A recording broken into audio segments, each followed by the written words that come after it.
Welcome, everyone. Wow, we're on day 6 already of 7 days of rest and sacred renewal and the Rainbow Food, Rainbow People. Today, we're going to talk about white, the purity of white. All I see when I look outside is white. The world is covered with snow right now in Canada. And there's a purity around it. You know, I was walking through the forest yesterday and the trees are sagging with this beautiful heavy snow. And the sun is sparkling on the white. It's gorgeous. In my Essene ministry, when we gather, we only wear white for a week. And there's something beautiful about that. In Kundalini yoga, we wear white to do Kundalini because it says it opens up your auric field. So, you know, there's a saying that white food is white man's death. And I think that, you know, a lot of white food has gotten a really bad rap, you know. And there's so much nutrition in white food. So I'm gonna say something about that for a minute. Dr. Shelley Ostroff and I were talking the other day as friends, and I said, you know, I have no idea why, because I don't normally eat a lot of potatoes. Potatoes have gotten a bad rap by a lot of different groups saying, oh, they're starchy and they have way too much carbohydrates. And a lot of doctors are saying they're not good for us. But I planted a lot of potatoes this year. So it is kind of a white food, you know? But we're going to dress these potatoes up tomorrow into a rainbow salad. It's our last day. We're going to put all our colors together. Rebecca yesterday did a beautiful colored purple potato beet. Oh, the gorgeous colors of purple. And we're going to take our white food and we're going to dress it up into rainbow tomorrow. Yes. Today, we're going to make some almond milk. And then we're going to make some sunflower seeds I soaked overnight, some almonds. So this was about half this amount of sunflower seeds, maybe a little less. They double. So when it talks about 1 cup of something to 4 cups of water, it's the soaked version. So remember that whatever you soak is going to pretty much double after it's soaked and rinsed. And you need to rinse all nuts and seeds except for the white ones can get away without being rinsed, like cashews. And we don't need to rinse and soak our hemp hearts. So we're going to start out with some beautiful almond milk. Some people I know actually, when they make their almond milk, they say, oh, it's so much work because I take all the skins off. It's not necessary. Don't do that. You don't need to do that. So soak and rinse. I'm putting 1 cup of almonds to, if I like my milk a little thicker, I will use 3 cups. I'll use 4 cups if I want it a little thinner. So I'm going to use 3 cups of water for my almond milk today. And I'm going to blend this up. That milk's take a little tiny bit longer to make, so it's going to be closer to a minute. So I'll do the blender dance, and then we're going to strain this milk.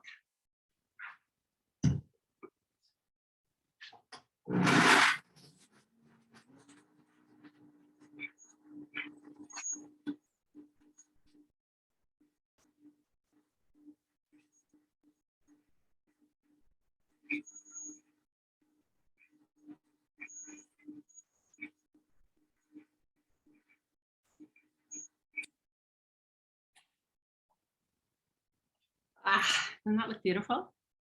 Yeah. So I have my strainer here. You can use a nutmeg if you want it really, really fine, so there's no little bits of pulp in it at all. Then people use a nutmeg and they milk it. I might show you that on our next round. But this is just a really, really fine strainer. I'm putting it through. There we go. Now, what do you use the pulp for after? A little bit of nut pulp. Well, I make a raw granola.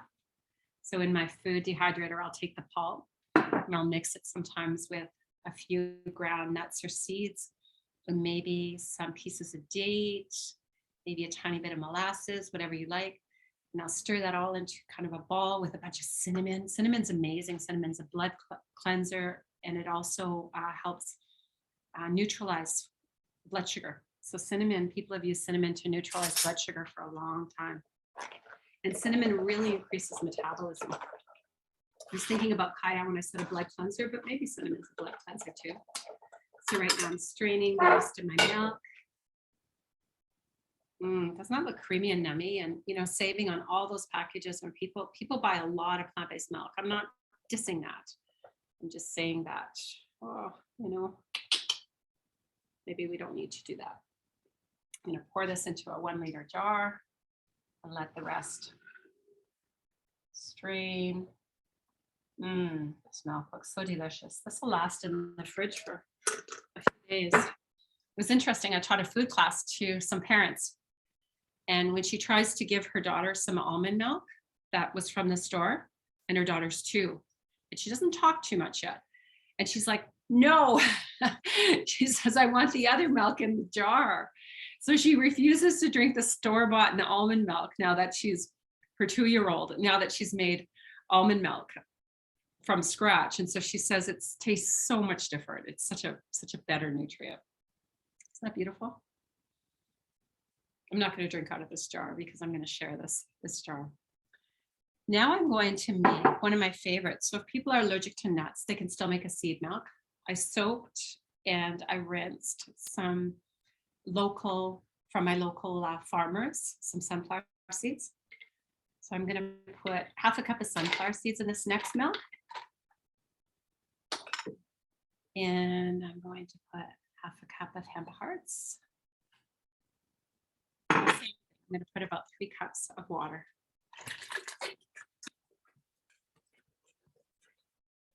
This won't take quite as long to blend because the seeds are a little bit smaller.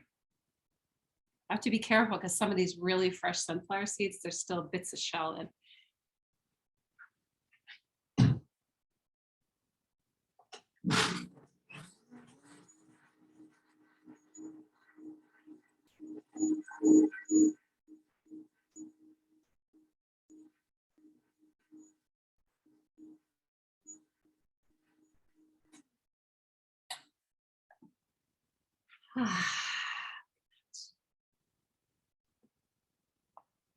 You know what I'm going to do with some of these white milks is I'm going to make some rainbow milks.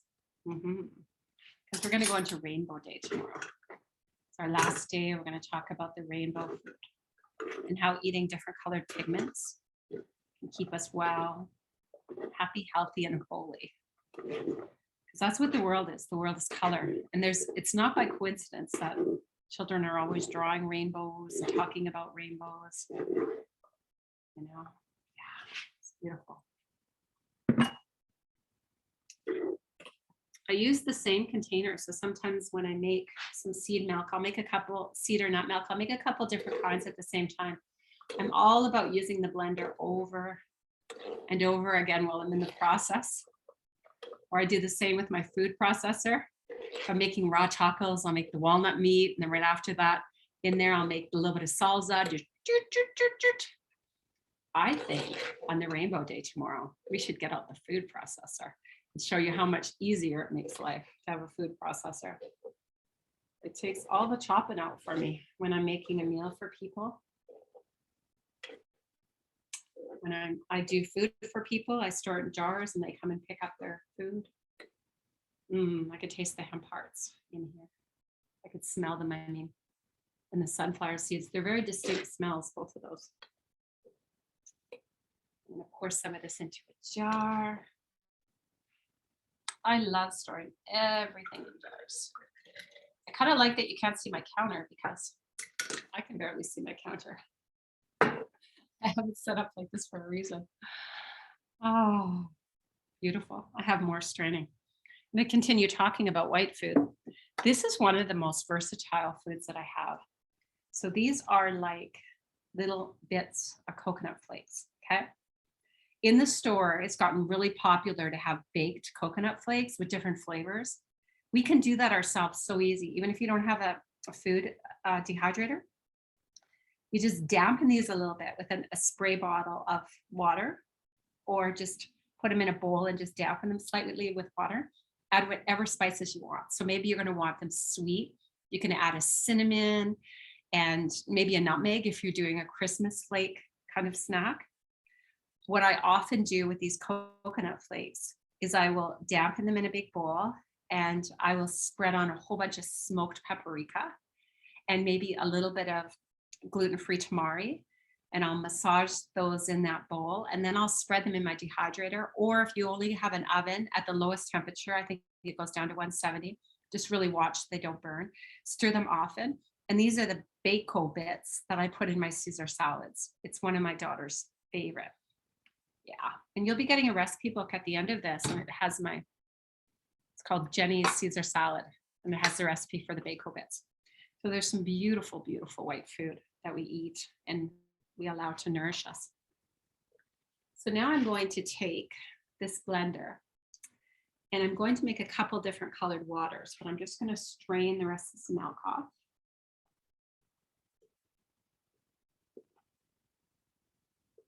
So we have this beautiful white milk and we can make some color therapy with it.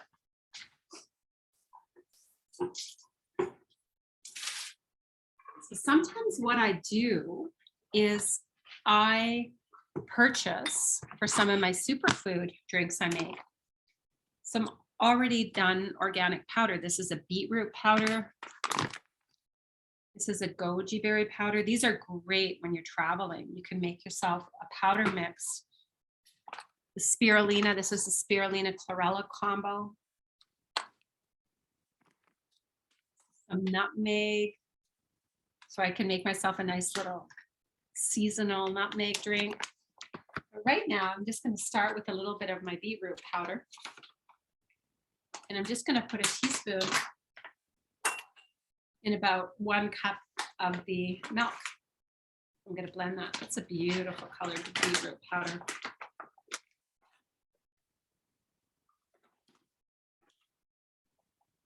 I put about 2½ teaspoons in there. You could add more if you like. And just 1 cup of milk. I'm going to use my almond milk. So a liter has 4 cups. I'll just take about a cup of that out. Blend this up. I think it's going to make a beautiful colored milk.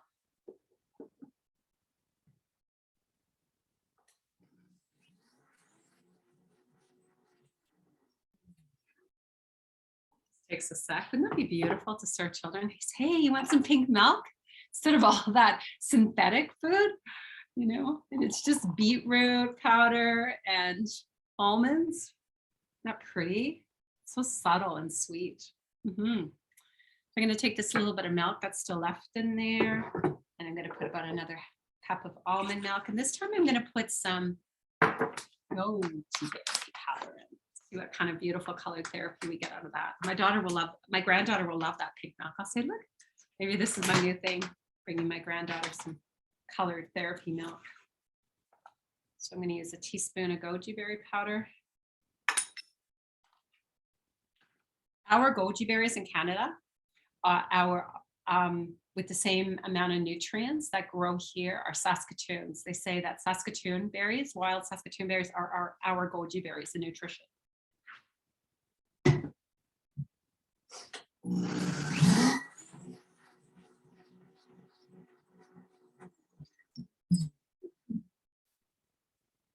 The color turned out quite simple and quite similar.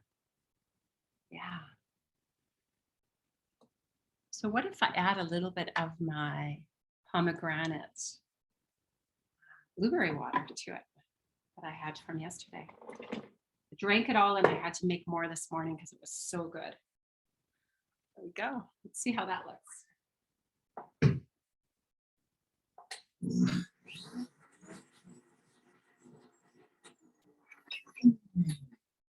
Nut melts are so satisfying. If you want to do a cleanse, sometimes people just drinking the waters, the infused waters, and maybe if you have a fresh cold press juicer, you can use that.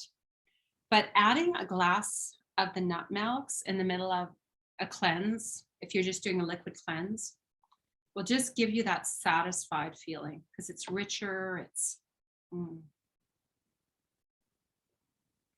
oh, that's delightful. It's just delightful. Wow. It reminds me of, you know, those kids really liking that stuff, those yops or whatever they are, but made with yogurt and for little calf secretions. A cow secretions for calf. Just going to give this a quick rinse, and now I'm going to make, this is 70% spirulina, 30% chlorella. I'm going to make a green water, a green infused milk. Yeah. And then Rebecca's going to show us a blue one with her spirulina, because chlorella is green and spirulina is one of the few blue foods. So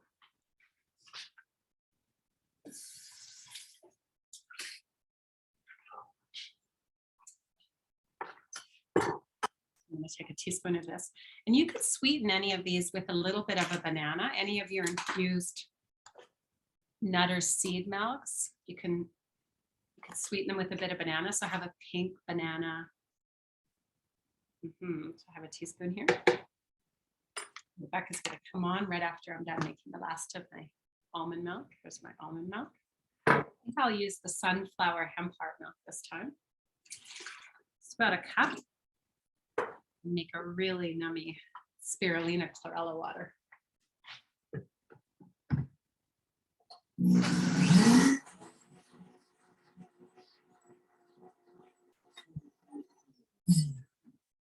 Look at that beautiful blue-green color. Isn't that gorgeous?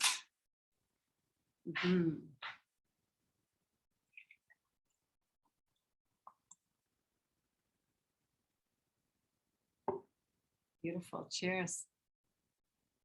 Rebecca's going to make with some of, what kind of nut milk, seed milk did you make, Rebecca? Morning, Tammy. I made a cashew milk. Yeah. And then I made an almond milk.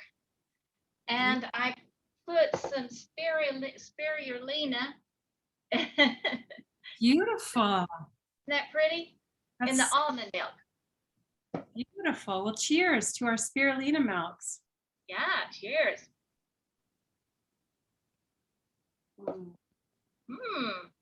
It's very different. It's beautiful. It is very different, but I like it. Yeah. Very soothing. And then I did what you did from our juice of yesterday. Had some, and here is some really pretty, I don't know if you can tell it, but it's really light purple, lavender, and a very light scent. I could add more, I'm sure. Beautiful. Wow.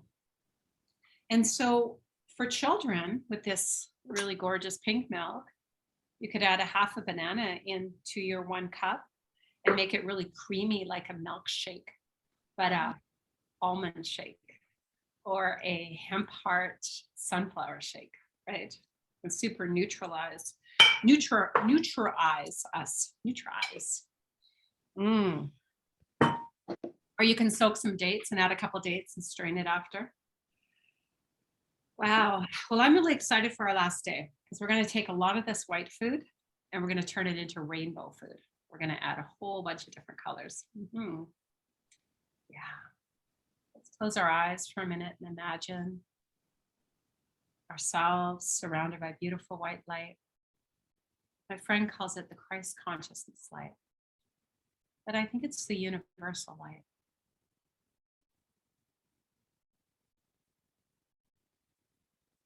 Thich Nhat Hanh said it only takes 3 deep breaths to come home, and he means back to our body. We're usually in our mind and in our future and in another place and time, thinking. Imagine it only takes 3 breaths to come home. After you feel yourself protected in beautiful white light, I want you to imagine you take that light around the entire planet.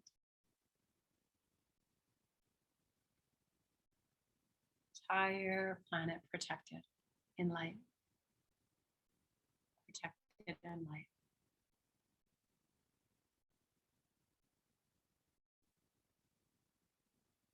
Protected in light.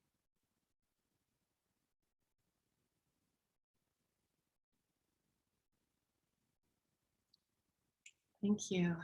Thank you. So tomorrow, if you want to play along with the rainbow food, if you want to make a bit of quinoa, if you have some, if you want to roast a few potatoes, purple or white, if you want to have some whole bunch of different colored vegetables cut up, maybe some red and yellow peppers, and maybe some carrots grated, cucumbers chopped. We're going to make some rainbow food tomorrow, as we demonstrated with our different waters. Thank you, everyone. Namaste.